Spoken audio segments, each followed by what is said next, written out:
everybody, welcome back to the channel, or if you're new, hi, I'm Aria. Anyway, today we're talking Forever World.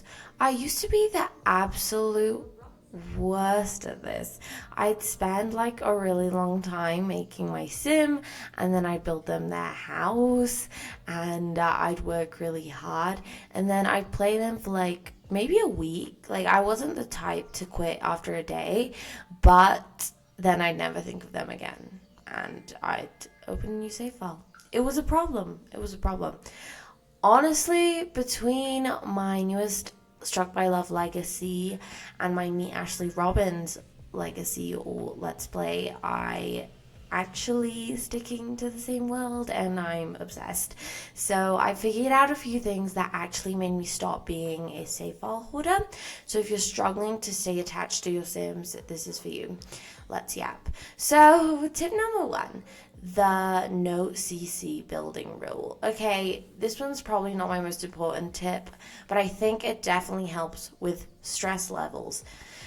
So I personally, if you check out my channel, all my build videos specifically, they don't have CC because I love those aesthetic CC curtains and custom beds as much as you do, but high poly furniture is the fastest way to kill a save file.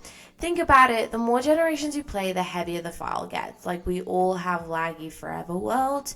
If every single house in your world is packed with custom content, your loading screens are going to turn into a 10-minute nightmares, and they might already be close if you use a lot of mods and SimCC. Eventually, your computer is just gonna be really annoyed at you, and you're gonna give up because it's too laggy. And also, it's also really great and inclusive to make something beautiful with your own packs because it's like official. And also, if you change computers, you don't need to like download CC and you don't lose it, so you can also just put them on the gallery and nobody has to hunt down 50 links. So tip number 2 is the townie makeover. Tip 2 is how I keep the world looking aesthetic. I'm no CC for furniture, but I use a heck of a lot of CC on my Sims, and that includes the townies. A forever world feels dead if everyone walking around is a randomized Sim wearing that one weird, like, that eyeball ring and like bright neon leggings, and they're all wearing dreadlocks and nobody has any other type of hair. They all have like green skin tone.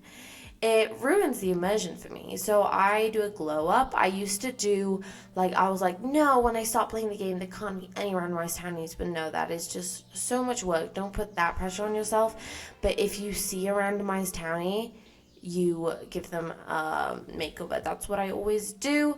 A lot of my Sims 4 Let's Plays, I actually have to cut out quite a bit because I just do quick townie makeovers.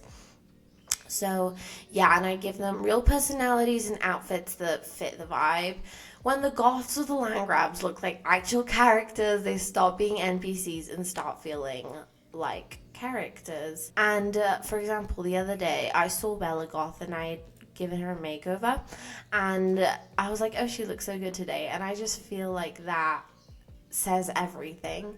Okay, tip number 3 is embrace the chaos. Don't be a perfectionist. And I'm looking at you, Susanna. So stop trying to make your Sims' lives perfect. If everything is aesthetic and cozy 100% of the time, you're going to get bored in 3 days. I promise. Everyone does this.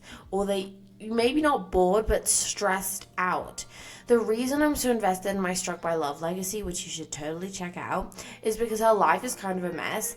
That one was technically planned, but for example, if you think of my Ashley Robbins series, I never knew this poor girl would have so many love interests.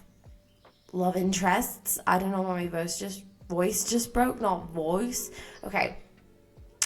If your sim is broke, let them be broke. If they get fired, let them struggle. The chaos is what makes the cozy moments, like, I don't know, feel earned in a way. You need some sort of drama to keep the story moving. If you want a no drama family, you should make them separately. And also, I bet that after, like, you won't be able to play them consistently because they're not interesting. You might go back to them, but they won't be consistent. Tip number 4, move around. So I know, like, this kind of makes it like a new save file without it being a new save file, is moving your Sims around. You do not have to stay in the same house or even the same neighborhood for 10 generations. I call them rotational checks. And, like, maybe your Sim lives in a like cottage in Willow Creek, but her kid wants to move to a chaotic city apartment. Moving to a new world, like whether it be like as different from Sulani to Hentford on Bagley, or whether it just be Willow Creek to Newcrest, it feels like you've started a brand new game, but you'll still have all the lore and the history. And you'll see all your generation 1 Sims walking their dog or whatever, and then you'll be like, I built this whole thing. And it keeps things fresh without hitting that new save button.